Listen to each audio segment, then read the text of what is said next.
નમસ્તે વિદ્યાર્થી મિત્રો, કેમ છો? હું સેજલ જોશી ફરી આપની સમક્ષ ધોરણ 7 પાઠ 1 રાજપૂત યુગ નવા શાસક અને રાજ્યો વિશે ફરીથી લઈને આવી છું। આજે આપણે એનો ભાગ 4 ભણીશું અને જો આપે અમારો વિડીયો પસંદ કરતા હોય અને તમને આગળના ભાગ જોવા હોય તો આ સાઈડ ડાબી સાઈડ આઇકોન ઉપર ક્લિક કરી અને તમે ખોલશો, તમને મારી બધા જ પાઠ જોવા મળશે।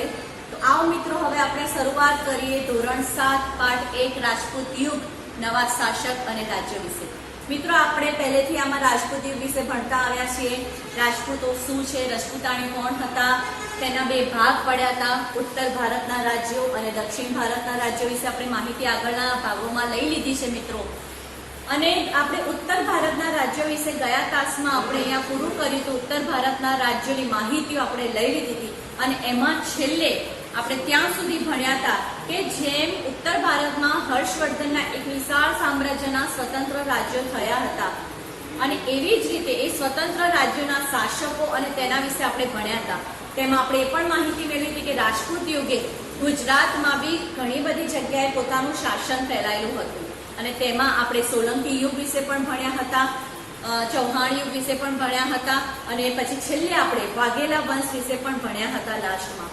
અને વાઘેલા વંશને વિશે માહિતી પણ મેં તમને આપી હતી મિત્રો અને એમાં છેલ્લે મેં તમને ત્યાં સુધી આપણે જોયું હતું કે વાઘેલા વંશનો છેલ્લો રાજા કર્ણદેવ હતો અને ઈસવીસન 1304માં અલાઉદ્દીન ખિલજીએ જ્યારે ગુજરાત ઉપર આક્રમણ કર્યું હતું ત્યારે કર્ણદેવ એ આક્રમણમાં સામે ટકી ના શક્યો અને વાઘેલા વંશનો નાશ થાય છે અને ત્યારબાદ ગુજરાતની ગાદી ઉપર દિલ્હી સલ્તનતની સ્થાપના થાય છે।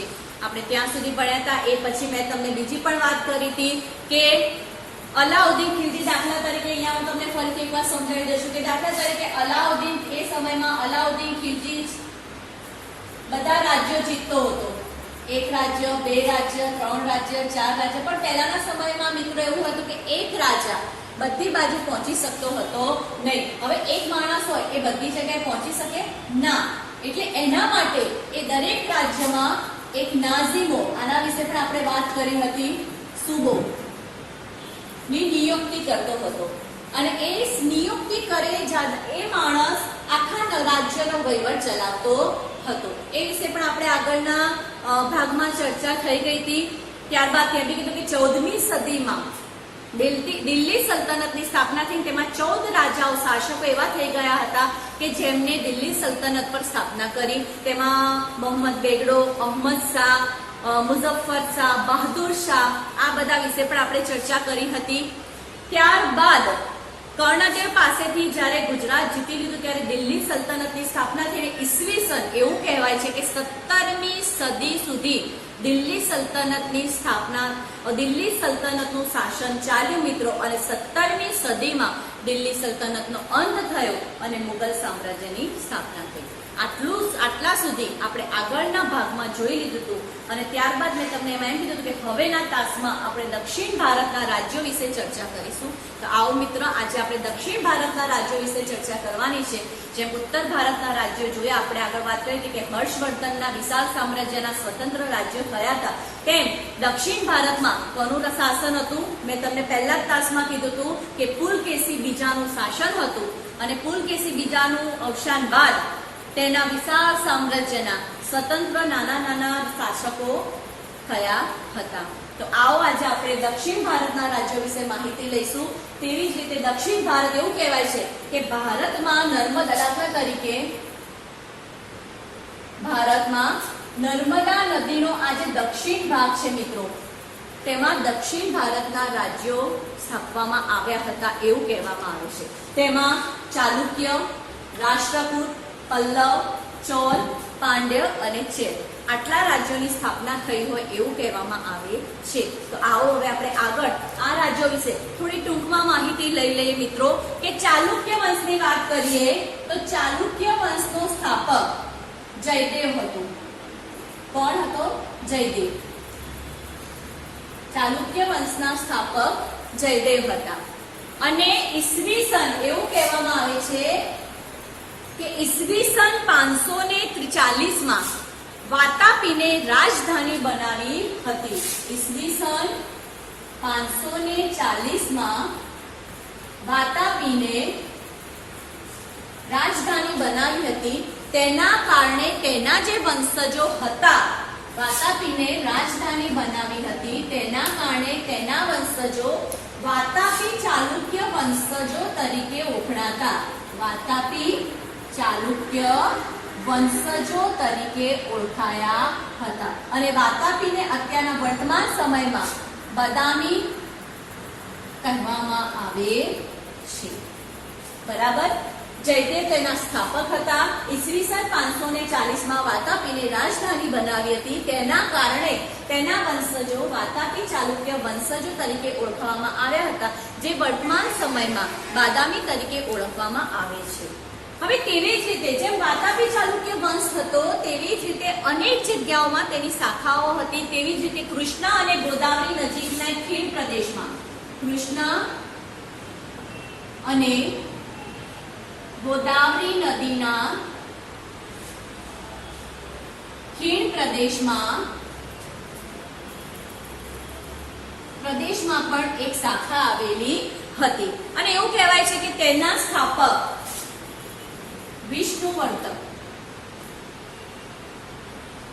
વિષ્ણુવર્ધન તેનો સ્થાપક હતો. એટલે કે પૂર્વીય ચાલુક્ય વંશના શાસકોએ વેંગીને પોતાની રાજધાની બનાવી હતી. વેંગીને પોતાની રાજધાની બનાવી હતી, તેના કારણે આ વંશ વેંગી ચાલુક્ય વંશ તરીકે ઓળખવામાં આવે છે. વેંગીનો ચાલુક્ય વંશ, વેંગીનો ચાલુક્ય વંશ તરીકે ઓળખવામાં આવે છે. અને આવી જ રીતે જેમ વાતાપી ચાલુક્ય વંશ હતો, કયા સમયમાં મિત્ર? ચાલુક્ય વંશમાં. જેમ વાતાપી ચાલુક્ય વંશ હતો, જેમ વેંગી ચાલુક્ય વંશ હતો, તેવી જ રીતે તેમાં કલ્યાણી ચાલુક્ય વંશની પણ સ્થાપના થઈ. કલ્યાણી ચાલુક્ય વંશ. એટલે જોવા જઈએ તો ચાલુક્ય વંશમાં 3 વંશ તમારે યાદ રાખવાના છે. કયા કયા મિત્ર? કે વાતાપી ચાલુક્ય વંશ, બીજો હતો વેંગી ચાલુક્ય વંશ અને ત્રીજા છે કલ્યાણી ચાલુક્ય વંશ. એમાં વાતાપી ચાલુક્ય વંશ છે, તેમની સ્થાપના જયદેવ હતા શાસક. વેંગી ચાલુક્ય વંશ છે, તેમાં વિષ્ણુવર્ધન હતા. હવે આ જે શાસકો હતા તેમને બહુ સારું શાસન કર્યું હતું એવું કહેવામાં આવે છે. ધીરે ધીરે ચાલુક્યની પતન થાય છે અને ત્યારબાદ રાષ્ટ્રકૂટ ચાલુક્ય વંશ અમલમાં આવે છે. તો રાષ્ટ્રીય ચાલુક્ય જે વંશ હતો મિત્ર, તેનો રાજા ઇન્દ્ર પ્રથમ. રાષ્ટ્રકૂટ જે ચાલુક્ય વંશ હતો તેની સ્થાપના કરનાર રાજા હતા ઇન્દ્ર પ્રથમ. અને તેમાં ધીમે ધીમે તેનું શાસન થવા માંડ્યું અને એવું કહેવામાં આવે છે કે એ સમયમાં ગોવિંદ ત્રીજો જે હતો, ગોવિંદ ત્રીજો તે બહુ શક્તિશાળી શાસક માનવામાં આવતા હતા. કયા વંશમાં મિત્રો? રાષ્ટ્રકૂટ વંશની આપણે વાત કરી રહ્યા છીએ. કે જ્યારે ચાલુક્ય વંશનું ધીમે ધીમે પતનની શરૂઆત થઈ, ત્યારબાદ રાષ્ટ્રકૂટ વંશ અમલમાં આવ્યો અને રાષ્ટ્રકૂટ વંશના સ્થાપક હતા ઇન્દ્ર પ્રથમ. અને એમના શાસકોમાં ગોવિંદ ત્રીજો નામના જે શાસક હતા તે બહુ શક્તિશાળી અને પરાક્રમી શાસક માનવામાં આવતા હતા. એવું કહેવામાં આવે છે મિત્રો કે આ સમયમાં યાદવ વંશના 2 રાજ્યો અસ્તિત્વમાં આવ્યા હતા. આ સમયમાં યાદવ વંશના 2 રાજ્યો અસ્તિત્વમાં આવ્યા હતા. કયા સમયમાં? રાષ્ટ્રકૂટ સમયમાં. રાષ્ટ્રકૂટના સમયમાં યાદવ વંશના 2 રાજ્યો અસ્તિત્વમાં આવ્યા હતા, જેમાં એક હતું દેવગિરી અને બીજું હતું દ્વાર સમુદ્ર. એક હતા દેવગિરી અને બીજું હતું દ્વાર સમુદ્ર. આ 2 રાજ્યો અસ્તિત્વમાં આવ્યા હતા. એમાં દ્વાર સમુદ્ર જે છે એ હોયસેલ, દ્વાર સમુદ્રમાં હોયસેલોનું શાસન હતું. હોયસેલનું શાસન હતું અને દેવગિરીમાં યાદવ વંશનું શાસન હતું. યાદવ વંશનું શાસન હતું. મિત્રો આ સાથે સાથે નોંધતા રહેજો તમે કે ફરી એકવાર કે રાષ્ટ્રકૂટમાં એનો પ્રથમ સ્થાપક હતો ઇન્દ્ર પ્રથમ, એનો શક્તિશાળી રાજા હતો ગોવિંદ ત્રીજો, અને યાદવ વંશના બે રાજ્યો હતા આ સમયમાં દેવગિરી અને દ્વાર સમુદ્ર, જેમાં દ્વાર સમુદ્ર જે છે એમાં હોયસેલોનું શાસન હતું અને જે દેવગિરી છે તેમાં યાદવ વંશનું શાસન હતું. એટલે કહેવામાં આવે છે કે દ્વાર સમુદ્રની રાજધાની હોયસેલ હતી અને દેવગિરીની રાજધાની યાદવગીરી હતી. બરાબર. તો અહીંયા આપણે રાષ્ટ્રકૂટ વિશેની માહિતી લીધી. પછી ધીમે ધીમે જેમ ચાલુક્ય વંશનું પતન થયું, રાષ્ટ્રકૂટની આવી, ત્યારબાદ ધીમે ધીમે રાષ્ટ્રકૂટનું પણ પતન થાય છે અને ત્યારબાદ પલ્લવ વંશ અમલમાં આવે છે. તો પલ્લવ વંશ વિશે આપણે થોડી માહિતી લઈ લઈએ મિત્રો. મારા ખ્યાલથી આ બે વંશ વિશે તમને સમજમાં આવી ગયું હશે. તમે અમુક ઇમ્પોર્ટન્ટ જે પોઈન્ટ છે એ પણ તમે નોંધતા રહેજો મિત્રો જોડે જોડે. તો હવે આપણે જો પલ્લવ વંશની વાત કરીએ, આમાં આપણે ટૂંકમાં અને બહુ સરળતાથી બધી માહિતી લેવાની છે દક્ષિણના રાજ્યો વિશે. પલ્લવ વંશની સ્થાપના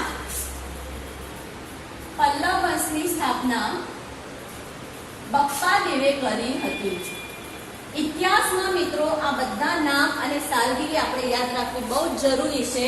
તો પલ્લવ વંશની જે સ્થાપના હતી તેની સ્થાપના બપ્પા દેવે કરી હતી. તેની રાજધાની, પલ્લવ વંશની રાજધાની કાંચીપુરમમાં આવેલી છે. ખાસ યાદ રાખવાનું કે પલ્લવ વંશની સ્થાપના આપણે ઇતિહાસમાં જે પણ રાજ્ય, જે પણ શાસક વિશે ભણી રહ્યા છીએ દરેકમાં એક વસ્તુ તો આપણે યાદ રાખવી જ પડશે કે તેમની સ્થાપના કોને કરી, ક્યારે કરી, કયા કયા શાસકો તેમાં હતા, તેમની રાજધાની કઈ હતી. તો પલ્લવ વંશની સ્થાપના કરી હતી બપ્પા દેવે. તેમની રાજધાની કાંચીપુરમમાં આવેલી હતી અને એમાં મહેન્દ્રવર્મા, નરસિંહવર્મા 1 અને નરસિંહવર્મા 2 જેવા બહુ શક્તિશાળી અને પરાક્રમી શાસકો થઈ ગયા હતા. તો પલ્લવ વંશમાં આપણે આટલું જ યાદ રાખવાનું છે મેન કે પલ્લવ વંશની સ્થાપના બપ્પા દેવે કરી હતી. તેમની રાજધાની કાંચીપુરમમાં આવેલી છે અને તેમના શાસકોના નામમાં મહેન્દ્રવર્મા, નરસિંહવર્મા 1 અને નરસિંહવર્મા 2. આટલું 3 પોઈન્ટ આપણે યાદ રાખવાના છે. ત્યારબાદ પલ્લવ વંશ બાદ આપણે ચોલ વંશની થોડી જો અહીંયા વાત કરીએ તો ત્યારબાદ આ ચોલ વંશ, પાંડ્ય વંશ અને ચેર વંશ. બરાબર. આ ત્રણની જો આપણે વાત કરીએ તો ચોલ વંશની જો વાત કરીએ તો ચોલ વંશનું પ્રતીક વાદ્ય હતું. આ મિત્રો ચોપડીમાં નથી પણ સાથે સાથે હું તમને અમુક એવા ઇમ્પોર્ટન્ટ પોઈન્ટ પણ હું તમને લખતી જાઉં છું. અમુક વસ્તુ એવી છે કે જે પુસ્તકમાં નથી આપેલી પણ આપણે પોઈન્ટ આઉટ સાથે સાથે કરતા રહેવાનું છે. તો ચોલ વંશની જો વાત કરીએ તો ચોલ વંશનું જે પ્રતીક છે એ વાદ્ય હતું અને તેની રાજધાની તાંજોર હતી. ચોલ વંશની રાજધાની તાંજોર. બરાબર. ચોલ વંશનું પ્રતીક વાદ્ય હતું, તેની રાજધાની તાંજોર હતી અને તેમાં તેના શાસકોમાં જો જોવા જઈએ તો રાજરાજ પ્રથમ, ત્યારબાદ રાજાધિરાજ પ્રથમ,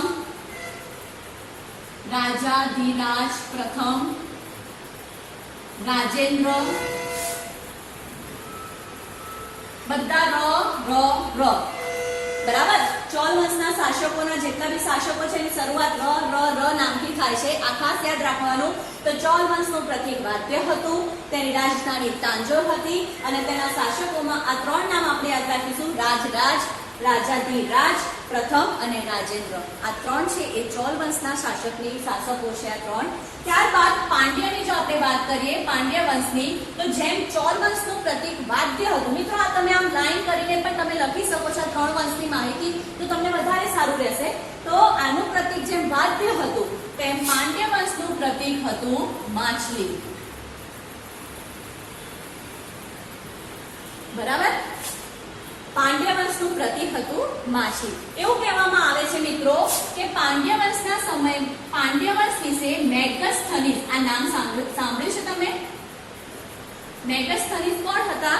જ્યારે ચંદ્રગુપ્ત મૌર્યનો સમયગાળો હતો તે સમયમાં તેમના દરબારમાં બેસતા હતા, તેમના દરબારની શોભા વધારતા હતા મિત્રો મેગસ્થનીઝ. અને મેગસ્થનીઝે તે સમયમાં ચંદ્રગુપ્ત મૌર્યના સમયમાં એક પુસ્તક લખ્યું હતું જેનું નામ હતું ઇન્ડિકા. આ તમે આગળ ભણી ગયા છો.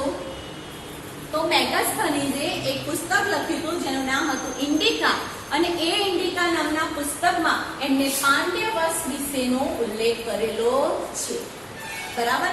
અને એ ઉલ્લેખમાં એમને એવું કીધું છે કે પાંડ્ય વંશ જ એક એવો વંશ છે કે જેમાં સ્ત્રીઓનું શાસન ચાલુ હતું. મિત્રો પહેલું જેવો વંશ હતો કે જેમાં સ્ત્રીઓનું શાસન ચાલતું હતું.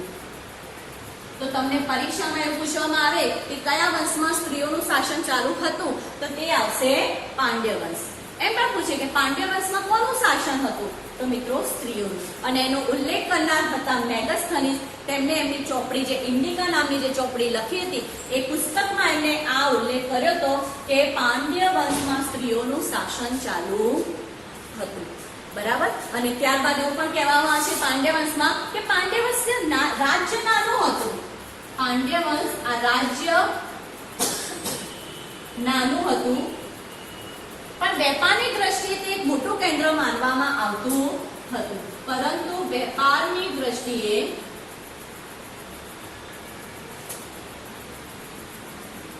મોટું રાજ્ય હતું. તો પાંડ્ય વંશની માહિતીમાં આપણે આટલું ખાસ યાદ રાખીશું કે તેની પ્રતીક માછલી છે. મિત્ર, આ પ્રતીકોની વાત આપણી આ પુસ્તકમાં ઉલ્લેખ નથી થયેલો, પણ અમુક વસ્તુ એવી છે કે જે હું તમને બહારનું પર જ્ઞાન આપું છું, તો તમે લખતા રહેજો કે પ્રતીક એનું માછલી છે. તે સમયમાં મેગસ્થનીઝે ઇન્ડિકા નામનું પુસ્તક લખ્યું હતું, તેમાં પાંડ્ય વંશની ઉલ્લેખ કર્યો હતો, અને તેમાં તેમણે લખ્યું હતું કે પાંડ્ય વંશ એક એવું વંશ છે મિત્રો કે જેમાં સ્ત્રીઓનું શાસન ચાલુ હતું. પાંડ્ય છે એ રાજ્ય નાનું છે, પરંતુ વેપારની દ્રષ્ટિએ ઘણું મોટું માનવામાં આવતું હતું. ત્યારબાદ આપણે જો વાત કરીએ તો ચેર વંશ. ચેર વંશનું જે પ્રતીક છે, તો ચેર વંશનું પ્રતીક ધનુષ છે. ફરીથી ત્રણે ત્રણના પ્રતીક આ રીતે તમે લખીને યાદ રાખશો તો બહુ સરળતાથી યાદ રહેશે. ચોલનું પ્રતીક વાદ્ય, પાંડ્યનું પ્રતીક માછલી અને ચેર વંશનું પ્રતીક હતું ધનુષ. બરાબર. એવું કહેવામાં આવે છે કે આ જે ચેર વંશ છે તે તમિલથી અલગ પડેલું રાજ્ય છે. તમિલથી અલગ પડેલું રાજ્ય છે. અને ચેરનું બીજું નામ કેરળ અને મલયાલમ છે. ચેરનું બીજું નામ કેરળ અને મલયાલમ છે. આ ખાસ યાદ રાખવાનું કે કોઈ તમને એમ પૂછે કે કેરળનું પહેલાનું નામ શું હતું, તો કેરળનું પહેલાનું નામ આવશે ચેર. બરાબર. તો ચેરના બીજું નામ પહેલાને કેરળ અને મલયાલમ છે. પ્રતીક એનું ધનુષ છે. તમિલથી અલગ પડેલું રાજ્ય છે. અયન તેનો પ્રથમ શાસક હતો. અયન તેનો પ્રથમ શાસક છે. આ નામ બી તમારે યાદ રાખવું પડશે કે અયન જે છે એ ચેરનો પ્રથમ શાસક છે. અને સેતુંગવન, તેમાં સેતુંગવન શ્રેષ્ઠ રાજા હતો.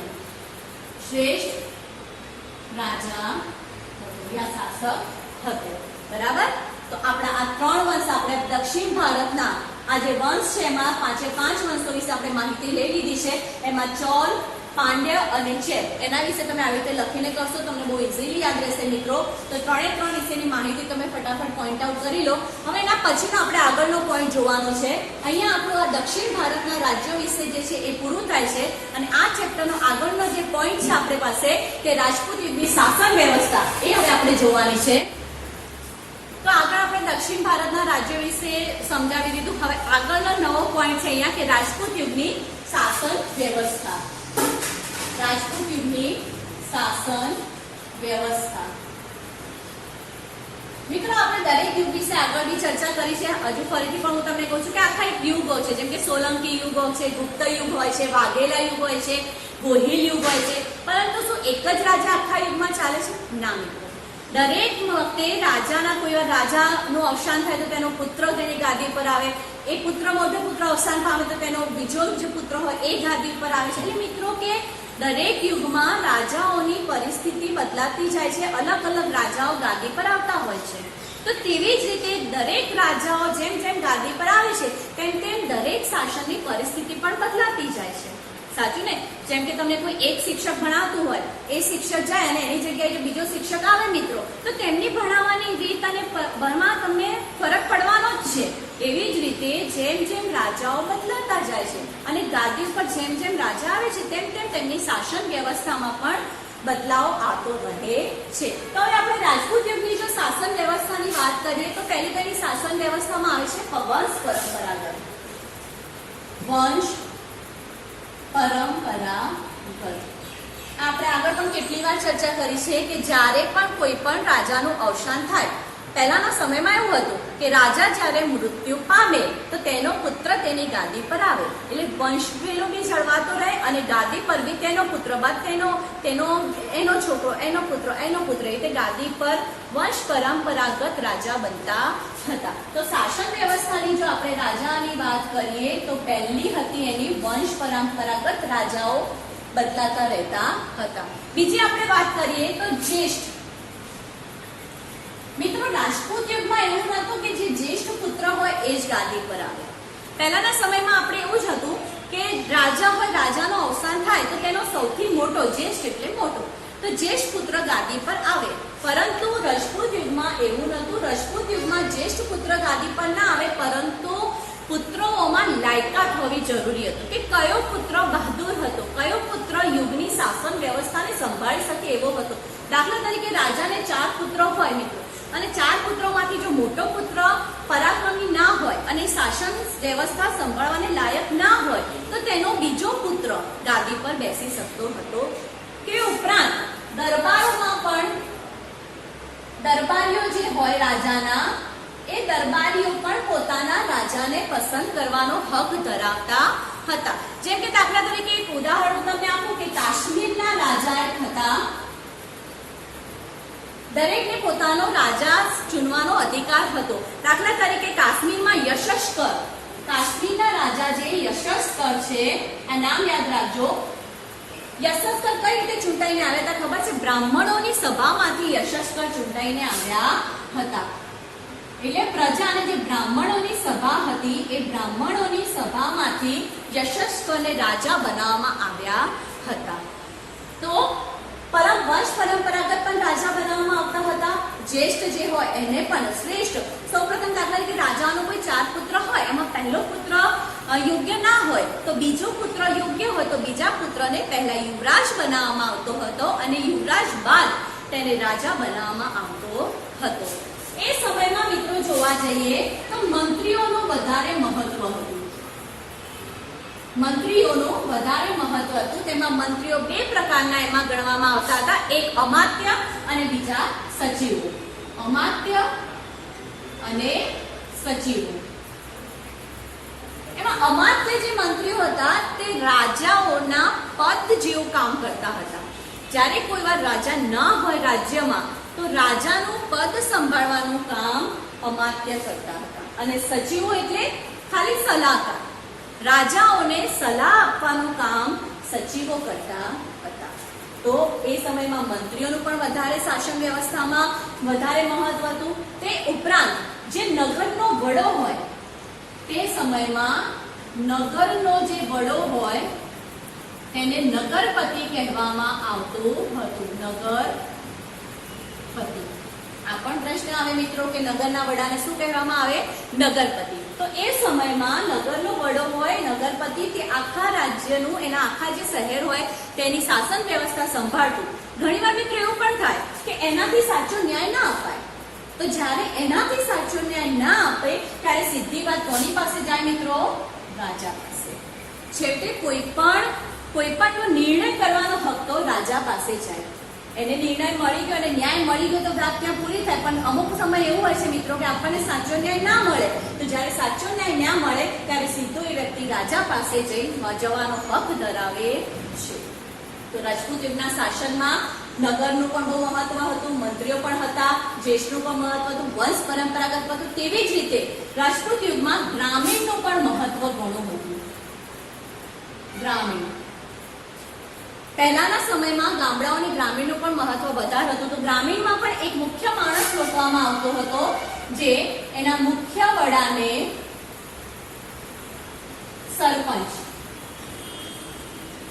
સરપંચ તરીકે ઓળખવામાં આવતો હતો. તો મિત્રો રાજપૂત યુગની શાસન વ્યવસ્થા બહુ સારી હતી. પેલું એક કહેવાય છે ને કે યથા રાજા તથા પ્રજા, એવું કહેવામાં આવે છે મિત્રો કે જેવા રાજા તેવી પ્રજા. રાજા જેટલા સારા હોય તેટલી તેની પ્રજા સુખી હતી. એટલે સોલંકી યુગના રાજાની આપણે વાત કરતા કે સોલંકી યુગને ગુજરાતનો સુવર્ણકાળ કહેવામાં આવતો. કેમ? કારણ કે તેના રાજાઓની પરિસ્થિતિ અને શાસન બહુ સારું હતું. બહુ પરાક્રમી રાજાઓ હતા મિત્રો. તેના કારણે એટલે જ્યાં રાજા સુખી, જ્યાં રાજાનું પરાક્રમી હોય ત્યાંની પ્રજા પણ શાંતિથી રહેતી હતી. તો રાજપૂત યુગની શાસન વ્યવસ્થા પૂરી થાય છે અને એ સમયની પ્રજા બહુ સુખી હતી, કારણ કે તેના રાજાઓ રાજપૂતો બહુ જ પરાક્રમી અને બળવાન અને ટેકીલા હતા. મિત્રો આ આપણે પહેલા ભાગમાં મેં તમને સમજાવ્યું હતું. હવે આગળનો આપણે પોઈન્ટ જોઈએ. આ આપણે એની શાસન વ્યવસ્થા જોઈ રાજપૂત યુગની. હવે આગળની આપણે રાજપૂત યુગની થોડી વેપારની વાત કરી લઈએ મિત્રો. તો એટલે રાજપૂત યુગની વેપાર વ્યવસ્થાની જો વાત કરીએ આપણે, રાજપૂત યુગની વેપાર વ્યવસ્થા બહુ સારી હતી એવું કહેવામાં આવે છે. હવે એક રાજા, દાખલા તરીકે આ રાજા છે બરાબર, એ આ જીતે છે. તો એક રાજાએ આ રાજ્ય જીત્યું, આ રાજ્ય જીત્યું, આ રાજ્ય જીત્યું, આ રાજ્ય જીત્યું. પણ શું આગળ બી મેં તમને વાત કરી કે એક માણસ બધી જગ્યાએ પહોંચી શકે નહીં. કોઈ બી એક વ્યક્તિ બધી જગ્યાએ, હવે દાખલા કે કોઈ એક વ્યક્તિને વેપાર છે, અહીંયા દાખલા વાત કે કોઈને અમદાવાદમાં છે, કોઈને સુરત, એક જ વ્યક્તિ છે એનો અમદાવાદમાં પણ વેપાર છે, સુરતમાં પણ વેપાર છે, બરોડામાં પણ વેપાર છે. તો શું એક વ્યક્તિ બધે ફરી શકે? ના જઈ શકે. તો એના માટે એ અહીંયા માણસોને નિયુક્તિ કરતા માણસો.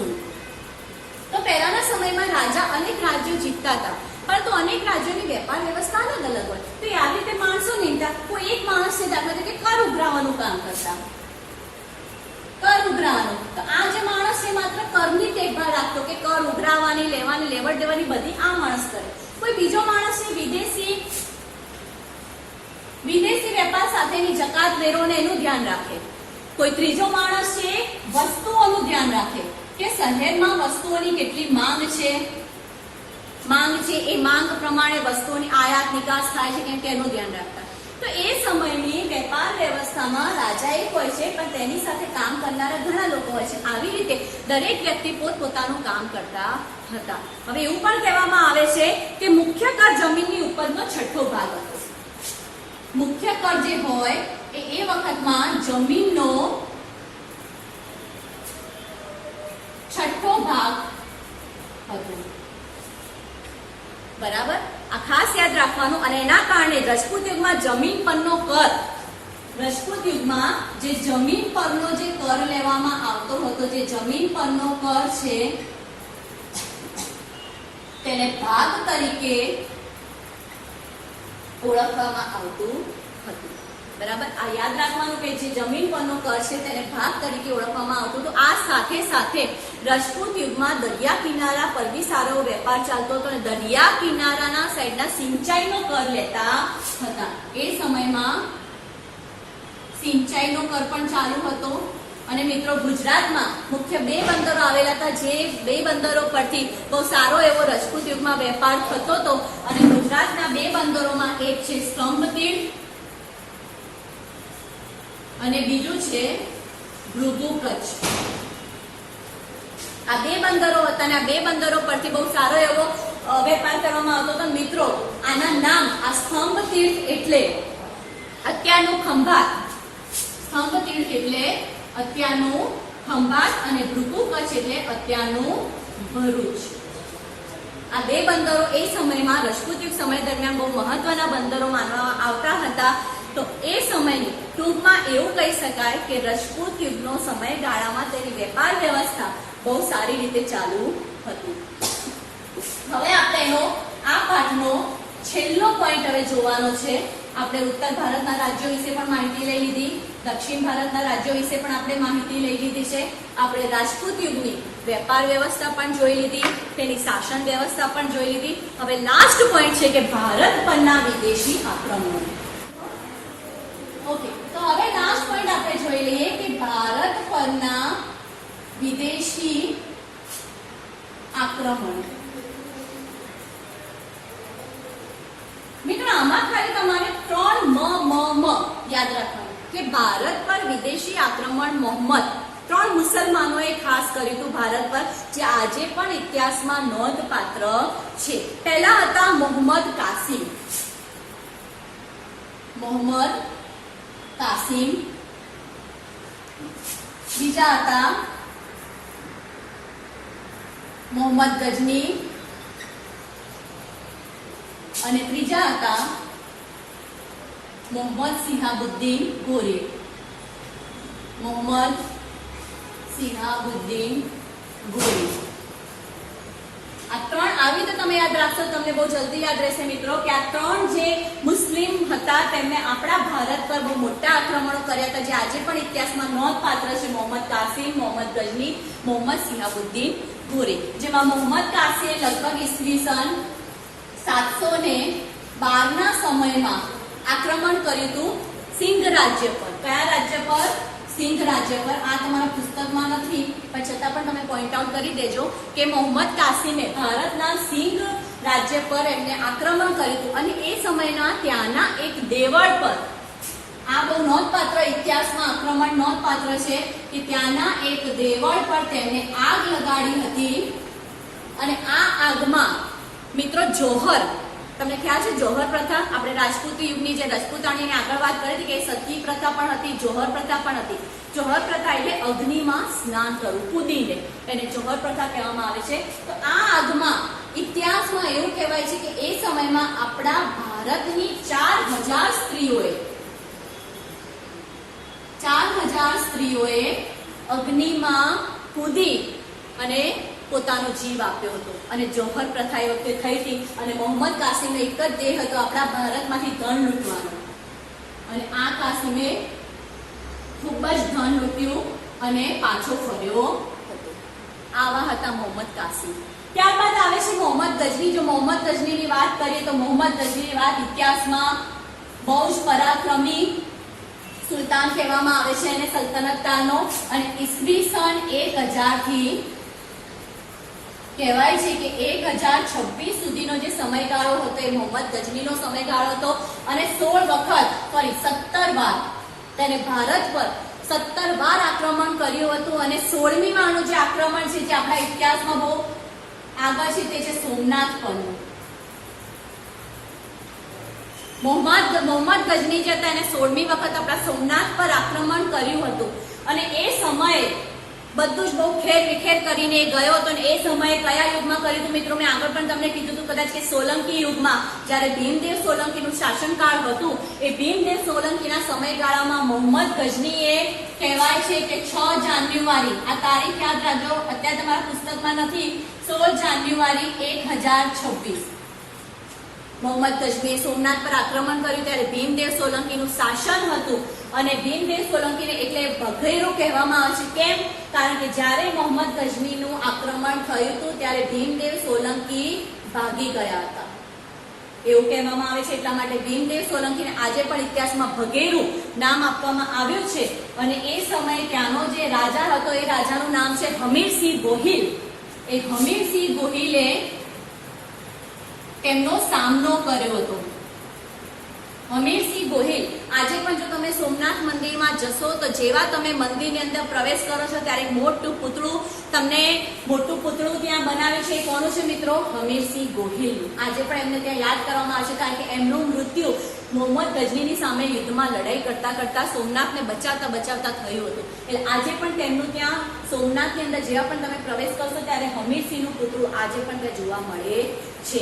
તો મોહમ્મદ ગજનીનું આ આક્રમણ આજે પણ આપણા ઇતિહાસમાં નામ એનું આગળનું નામ છે અને ભારત પરના વિદેશી આક્રમણમાં એક મોહમ્મદ ગઝનીનું આક્રમણ છે. ત્યારબાદ મોહમ્મદ સિયાબુદ્દીન ગોરી આ વિશે આપણે આગળ ભાગ 2 માં ભણી ગયા છીએ. પૃથ્વીરાજ ચૌહાણ ના યાદ હોય તો હું તમને ફરી યાદ કરાવી દઉં કે સિયાબુદ્દીન ગોરીએ પૃથ્વીરાજ ચૌહાણ સાથે કઈ સાલમાં મિત્રો? ઈસવીસન 1191 માં. ઈસવીસન 1191 માં ક્યાં યાદ છે? સરસ. તરાઈના મેદાનમાં થાણેશ્વર અને કરનાલની વચ્ચે જે તરાઈનું મેદાન આવ્યું હતું એ તરાઈના મેદાનમાં પૃથ્વીરાજ ચૌહાણ સાથે સિંહાબુદ્દીનનું યુદ્ધ થયું હતું. પણ જે પહેલું યુદ્ધ હતું એમાં પૃથ્વીરાજ ચૌહાણે કોને હરાવ્યા હતા? સિંહાબુદ્દીને હરાવ્યા હતા. પરંતુ એ હાર એમને પચી નહીં. મુસ્લિમ સલ્તનત હતા, હાર એમને પચી નહીં. થોડા સમયમાં ફરીથી એમને ઈસવીસન 1192 માં ફરી એમને પૃથ્વીરાજ ચૌહાણ સાથે યુદ્ધ કર્યું અને એ યુદ્ધમાં છેવટે પૃથ્વીરાજ ચૌહાણને એમને હરાવ્યા. અને આ યુદ્ધમાં પૃથ્વીરાજ ચૌહાણની સાથે એમના મિત્ર ચંદ બરદાઈ એમને બહુ સારો એવો સાથ આપ્યો હતો. અને છતાં બી સિંહાબુદ્દીન એમને હરાવ્યા તો હતા પણ એમના દરબારમાં આ બંનેને પૃથ્વીરાજ ચૌહાણ અને ચંદ બરદાઈને એમને બંદી બનાવીને એમના દરબારમાં લઈ ગયા હતા. મિત્રો આવું કહેવામાં આવે છે કે એ સમયમાં એમની સાથે બહુ જ ખરાબ વર્તન કરવામાં આવ્યું હતું અને તેમની આંખો સળિયા નાખીને તેમની આંખો ફોડી લેવામાં આવી હતી. તો મિત્રો આ સાથે આ વિદેશી આક્રમણોની અહીંયા પૂરું થાય છે. મોહમ્મદ કાસિમ, મોહમ્મદ ગઝની, મોહમ્મદ સિયાબુદ્દીન ગોરીની આ વાત આપણે હંમેશા યાદ રાખવાનું. અને એવું કહેવામાં આવે છે કે જ્યારે એમને હરાવ્યા હતા સિયાબુદ્દીન ગોરીએ ત્યારે તેમને તેમનું શાસન કોને આપ્યું હતું? કુતબુદ્દીન ઐબકને. કુતબુદ્દીન ઐબકને આપ્યું હતું. દિલ્હીની ઉપર સલ્તનત ગાદી ઉપર એમને કુતબુદ્દીન ઐબકને બેસાડ્યા હતા અને ત્યારબાદ કુતબુદ્દીન ઐબકે પોતાનો શાસનકાળ શરૂ કર્યો. જે હવે આપણે આના પછીના પાઠમાં દિલ્હી સલ્તનત વિશેનો જે પાઠ છે એમાં આપણે આ બધા સલ્તનો વિશે ભણવાનું છે. તો આ સાથે આપણો અહીંયા પાઠ 1 રજપૂત યુગ, શાસકો અને તેના રાજ્યો અહીંયા પૂરો કરીએ છીએ. ખૂબ ખૂબ આભાર આપનો. જો આપને અમારી ચેનલ અમારું શિક્ષણ પસંદ આવ્યું હોય તો અમારી આ ચેનલને લાઈક અને સબસ્ક્રાઇબનું બટન દબાવજો. આભાર. ધન્યવાદ.